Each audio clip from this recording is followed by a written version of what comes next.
the Vice Chancellor of the University, Professor Dr. S. Gauri,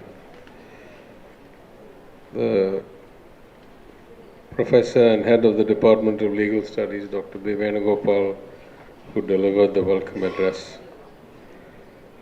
Dr. Elumalai, the Registrar, Thiru G. Balachandran, IAS, former Additional Chief Secretary of the Government of West Bengal, distinguished guests including Justice Akbar Ali, Assistant Professor Dr. G. Rajshekhar, who's due to deliver the vote of thanks, and most importantly, delegates, faculty, students from University of Madras and all over who have come here to attend this two-day seminar. Let me first welcome all of you and thank the organizers for inviting me to this very important seminar. Just as a matter of importance in a university context, I must first validate or clarify some facts among the earlier speakers. In fact, last year we reduced the revenue deficit by 16,000 crores, not 7,000 crores, so it was a much bigger number. This year I think we'll do even better than that. So we are on track under the leadership of our Chief Minister to make significant progress in very short time. I also want to talk a little bit about this notion of rescuing universities. I have studied organizational theory, human psychology in multiple places. And I believe that alignment of incentives and the design of organizations, structures, accountability, evaluation, performance incentivization, these are all very important. Without these, we cannot get good outcomes. In that sense, one of my big concerns has been whether it is public sector enterprises under the BPE or universities that are autonomous by design because we want to keep academics independent of interference from the administration. We often find that autonomy works as a one-way street. So all decision making, hiring, paying, investment, etc. is done autonomously. And when financial troubles hit, all of a sudden the government is the bailout for all these entities. So I have been very clear. I am all for autonomy as long as it is a two-way street. If you run independently, whether that is public sector enterprises in power or milk or any other place, in a way that you take care of your own finances, we don't want to interfere in your functioning. It is only appropriate that academia, that enterprises should be a part of politics, and governments have a tendency to swing towards politics. But if you require funding from the government, then the government is going to ask you some questions that might be uncomfortable about ratios of expenditure towards what they're intended and so forth. I don't want to get too far into the detail, but I would say that, as the Vice Chancellor here knows, we've already made significant progress last year in some one-time settlements. We are happy to do what we have to do as long as responsibility flows in both directions. And so we'll do the right thing. The other thing, a minor thing I want to say is that, like the professor, I too had a PR in Singapore. I also had a green card in the US. I gave up both of those to come back. So I'm definitely a returnee at some level. Now I want to make a very, very important distinction or a clarification from Mr. Balachandran's statement. The notion of social justice far predates Periyar's involvement, starting with the self-respect movement and into the DK. When the Justice Party government was formed in 1921, Periyar was a member of the Congress. When the legislation for women to have the right to vote was introduced and passed, when compulsory elementary education for boys and girls was introduced and passed, when the communal GO was introduced and passed for caste reservation, all those were done by the Justice Party prior to Periyar leaving the Congress. So we must not remember, I must not forget that there were crusaders that were long before the self-respect movement working on social justice. Anyway, with those corrections, let me talk a little bit on the subject at hand. Democracy and social justice. Two distinct but correlated in multiple ways notions. The notion of democracy, in my mind, is at its core one person, one vote, equality. That is, that every person has equal say in determining the direction of the collective of all people that is formed into a republic, a country. In that sense, democracy actually has some strengths and some weaknesses. Its key strength by design is to allow and yet mitigate a capitalist economy or a free market. It allows it by having rules and regulations and ensuring that markets can function without excessive interference or cartelization or capture.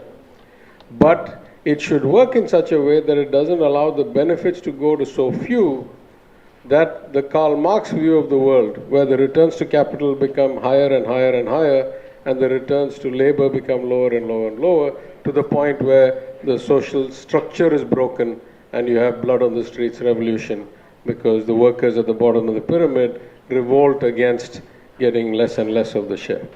So I think the problem of executing the vision of democracy in any country through the constitution, most constitutions are fantastically well designed, but when it comes to execution, scale gets in the way.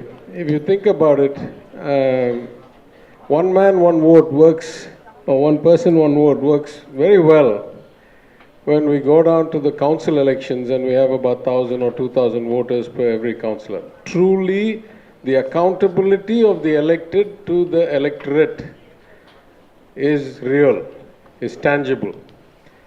You get to something like an MLA, and now you have about 2.5 lakh voters for every representative. The direct connect is not that strong. The ability for any one individual to hold an elected representative accountable is not that high. And in fact, the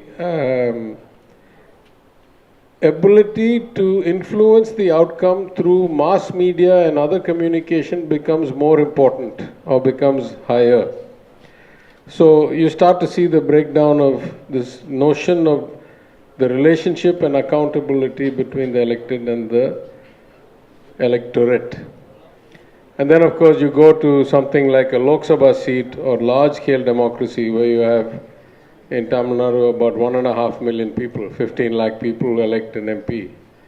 And now that link is completely broken, and the party system and propaganda, all of this starts getting in the way of true democracy. But in design, democracy is intended, let us be very clear, to increase equality, to ensure accountability, and to give every person equal treatment in many aspects, in every aspect. What about social justice? What actually defines a society, and what do we consider justice? As many people pointed out, particularly Mr. Balchandran pointed out, at different times the dividing line of who is above and who is below the line of equality has changed. If you look at societies like the United States, at one time it was about religion, or Western Europe, who was a Catholic versus who was a Protestant, there was discrimination. If you look at different points, it was about race, who was of African origin or who was of Caucasian origin. At other points in other societies, it was about class, who was of the working class and who was of the landed or the noble class, as they called it then. In our case, in Tamil Nadu, it has been long about caste or community, who are forward caste, who are backward, who are oppressed, who are scheduled, and so forth. But social justice has been at the core of politics at least for 100 years, more than 100 years, in the land where we stand today. So going back to the formation of the South Indian Liberal Federation in 1916, at which my great-granduncle was one of the signatories and funders of the movement, and shareholders by buying shares in the society. It is beyond debate that I would say, though different parties have managed the government, have been elected to run the government of Madras Presidency, then Madras State, then divided Madras State after Andhra was taken out, separated, and then the state of Tamil Nadu. Throughout this 100 years or 100 plus years, since the 1921 first Justice Party government after the Montagu-Chelmsford reforms, social justice has been either at the core of or somewhat respected by the governments that have run, that have administered this region, the place where we stand today. So much so that even the Congress Party or the Swatantra or coalition governments that came to ruling power, administrative power between 1937 and 1967, adhered much more closely to the Dravidian philosophy, to the social justice philosophy, than they did to the Congress's philosophy across the rest of India. For example, temple nationalization of the kings and historic temples was done by the Justice Party in Thiru Rajaji's time, and then in Thiru Bhaktavachalam's time. That was doubled up, that the Dalit Temple Entry Act was signed, that Archana is being said in Tamil was promoted and legalized and so forth. The Justice Party legislated compulsory elementary education for boys and girls in 1921. The emphasis on education was only expanded further in the time of Thiru Kamaraj in terms of buildings of schools and expanding the noon meal program originated in Madras Corporation to the state of Tamil Nadu, or the state of Madras as it was then known. So in almost every way, if you look, the Congress Party of this part of the world adhered to the values because there were such profoundly successful and impactful values in the notion of social justice. I want to talk a little bit about the controversies or the complexities rather than the controversies in the notion of social justice. But before I do that, I just want to mark this point in time. There are many models of development. There are even potentially many models of democracy. There are organizations that rate democracies as a fully functional democracy, as a semi-functional democracy, as a kind of autocracy, or then worse than that. But as far as India is concerned, the constitution is the same. We all operate under the same constitution. And the union government is enormously powerful under the design of that constitution. Maybe rightly so. Maybe it's past its validity in terms of the concentration of power. Maybe we need a lot of amendments to empower states and regions more. But at the inception, though the constitution says that India is a union of states, in fact the power resides largely with the union and has increased towards the union. Another discussion for another day. But within such a structure where the union is almost all powerful, let us look at the contrast between three states. A poor state relatively like Bihar and two relatively rich states like Tamil Nadu and Gujarat. If you look at Bihar and Tamil Nadu, the distinction is very, very clear. The average age in Bihar is about 20 years old. In Tamil Nadu, it's about 34, 35. That's because the total fertility rate in Bihar is still north of 3. In Tamil Nadu, it's only 1.6. The average education in Bihar is elementary school dropout. In Tamil Nadu is high school graduate. The per capita income in Bihar is about 50 or 60,000 rupees below the national average of 134. In Tamil Nadu, it's more than double at 280 or 290. So we have had profoundly different outcomes between rich and poor states. The gross enrollment ratio into tertiary education is 53% in Tamil Nadu, is probably 12 or 14% in Bihar. But what about comparing rich states? Does it mean that all rich states develop the same way? Has there been equal social justice or other forms of justice or equity in rich states? If you compare Gujarat and Tamil Nadu, we are both roughly 11% of the nation's manufacturing. Tamil Nadu is slightly higher percentage of the total GDP, but because the population is higher here, the per capita GDP, Gujarat is slightly higher than us. We're both double the national average. But economically, we're kind of roughly in the same place at the aggregate. But if you delve into the details, we are vastly different states. The poverty rate in Tamil Nadu is under 4%. In Gujarat, it's almost 4 times that. The percentage of 18-year-old girls that have completed high school or are completing high school in Tamil Nadu is about 85%. In Gujarat, it's about 50%. The number of doctors per 1,000 people in Tamil Nadu is 4. In Gujarat, it's 1. The number of factories is much higher. The number of people engaged in those kinds of jobs is much higher as a percentage of the population.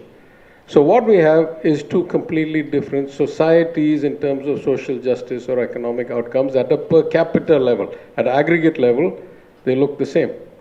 That's what 100 years of social justice or not having 100 years of social justice yields in the outcome. So that's something we must remember. Now, let's look at some more complicated issues. This notion of reservations, which, as I said, was first introduced back in the early 1920s by the Justice Party, seminal legislation. And what it said is that jobs will be reserved for candidates coming from certain communities based on the population proportion. So if you're 3% of the population, you get 3% of jobs, not 65% of the jobs, as the data showed at that time. Now, at the time, and even today, if you go to places like the US, they say affirmative action is okay, but quotas are not okay. We basically legislated quotas. That's what reservation is. What is the argument against reservation or against quotas? It is that in the short term, it is inefficient. Completely agree. For example, if you only introduce compulsory elementary education to all communities in 1920 or 21, surely, if you start reserving 35% of the jobs for this community or 20% of the jobs for that community, there are not enough people of that community who have qualified to do that job because they have not had the opportunity to get education. But the whole point is that in the long term, what it does is that it builds an inclusive society. Because the greatest facilitator or enabler of people being able to reach certain positions, whether it's a job in the government or a private enterprise or a university, is having a forerunner, is having a munnudaranam, having somebody who has been there, done that, from your community, from your village, from your town, who can tell you how it is done, how the ropes are laid, what the system is, and how you should apply and where you should go. If you look around the world, this is true even today. Ivy League schools will always take their students from certain high school universities because there's a pipeline. They say, oh, I know this fellow knows that fellow. I'll tell my junior, he'll tell his junior, she'll tell her junior, so on. So this ability to create coattails, to create a pipeline, to create a guide is in the long term so valuable that we don't mind having inefficiencies. Societally, of course, there will be individuals who will say, I'm super qualified. But because you constrained the quota for my community, I did not get this job. This individual is not so qualified, but because you gave some quota for that community and there are not enough qualified people in that community, therefore that person is going to get a job. Individually, I am more qualified than that person. But if we don't make the change today, for 50 years there will be a continuance of those who are qualified and have a guide and have a pathway and have an example to guide them. And those who don't have something like that will never be able to break through.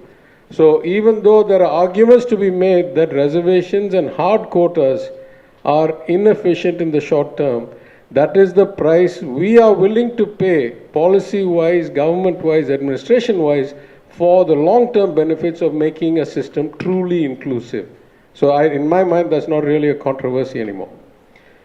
Another area where we get a lot of kind of pushback or a lot of sloganeering is that somehow measurement is a bad thing. measurement is against social justice. No, no, you cannot put a meter on my power. No, no, you cannot put a meter on my water, because it is the slippery slope that is going to lead to charging tomorrow, or it is going to create some negative impact in the future. Actually, we need to step back a little bit, right? If we want to look at justice, the classic symbol of justice is the Lady of Justice, who's blindfolded and holds the scales in her hand. The notion being that in the eyes of the law, everybody should be equal. That's the equivalent to being blindfolded. I can't see who is approaching me with a case. I should treat them equally, irrespective of who the individual is.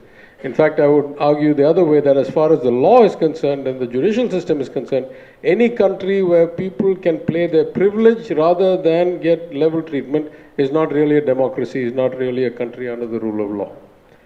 But the problem is, if we continue that kind of model into social and economic justice, now we start running into trouble. So if you look at the symbol of the Justice Party, it was not the lady holding the scales, it was just the scales. Because if you want the scales to balance, you can be blind if you assume that two people approaching the system for judgment have equal opportunity, equal access, equal standing. You don't want one to be powerful and one to be weak. If they are equal standing, then they get equal outcomes. But we know that's not true in our society. In our society, we have had oppression of certain communities and castes for hundreds or thousands of years. Some people have been at the top, some people have been in the middle, some people have been at the bottom. So the only way we can provide a justice in terms of outcomes is to give, as Thiru Balakrishnan pointed out, reservations and unequal treatment to those who have been historically oppressed, to bring the scales back into balance. If we are going to do that, of course, we need to know who they are. We need to be able to identify. That's why in the admission system, whether it is in colleges or in universities or in government jobs, we ask for a community certificate. Because you need to know who it is to decide how you bring the system back into balance, how the scales can be brought back into balance. I will now extend that to economic justice.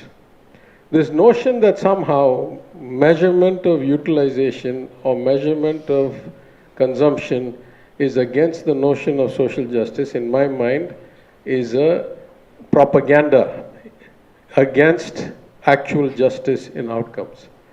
Why should it be that somebody who uses 10,000 units of power should get the same subsidy as somebody who uses 200 units of power? It doesn't make sense.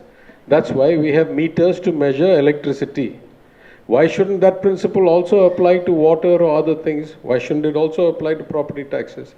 So actually knowing who uses what, knowing who gets what, is at the core of providing economic justice. That is why progressive taxation like income taxes, where we set the slab based on what we know to be your income, are much more equitable and fair than regressive taxes like petrol or diesel taxes or GST, where it's a point of sale tax that gets passed on to the consumer, but we have no way of knowing who is consuming how much. We know they must be regressive by design because poorer and middle class people spend much more of their income or wealth on taxable goods and services than rich people. Rich people, if I'm 100 times richer than a poor person, I cannot eat 100 times more. So then I have money left over to do things like investments in real estate and art and the stock market and other things. So if you look at the proportion of total income spent on taxable goods and services, poor people, middle class people spend much more of it. And if the rate of taxation in GST is flat, or petrol is flat at 18 or 15 or 12 or 20, then poorer people end up paying a much higher effective tax rate. This is an argument I've been making for a long time, and I hope many of you have seen the Oxfam report that came out last week, where they have quantified it and said that the bottom of the pyramid pays 65% of all GST, and that the top 10% pay a very, very small portion, right? That's what you would expect theoretically in economics, and now the data validates that. So if you have blind taxes like GST, where we don't know who we are taking it from, you are going to get unfair outcomes. and you have line of sight taxes like income taxes, then you can raise the rates progressively and say if you're below this much, no tax. If you're above that much, 40% tax or 60% tax, and therefore make it equitable. So, though these are sometimes seen as controversial issues, and very often they are used as propaganda by those benefiting from unfair outcomes, in fact, we have to keep a clear distinction that justice before the law requires the lady to be blindfolded, the lady of justice to be blindfolded. But justice in other measures, whether it's social justice or economic justice, requires increasingly greater clarity of the person standing before the scale asking for justice. Only then we can actually ensure justice in the outcome. Having said that, let me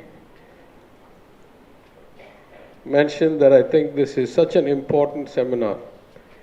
In the world we live in today, where propaganda seems to fill the waves and not enough light or debate happens, it is hugely encouraging that the University of Madras, following in the great tradition of a century-old university and in the land of social justice in this Tamil Mann, is the right host and the right location for such a seminar.